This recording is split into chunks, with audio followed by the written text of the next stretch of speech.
Connected has a multifaceted aspect to it. First of all, it really epitomizes what's going on with what we try to do with our global symposium. We believe it's a great way for you to connect, for the attendee to connect with their peers, customers, prospects, all sorts of areas of the aftermarket, people that they want to talk to on a daily basis. This gives them a great opportunity to do that. In addition, it gives them an opportunity to hear a great series of speakers and participate in breakout sessions to dig more deeply into some areas where they feel it might be more important to their business. But this year's theme really ties in to the connected car and telematics.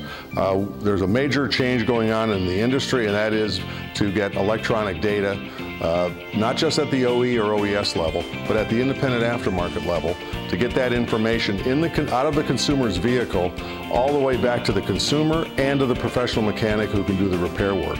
We're going to have a very, very strong anchor session that will deal with practical ways to use telematics and how we can implement telematics in the aftermarket so that we can compete with the OE side of the business and drive more business back into the independent channel.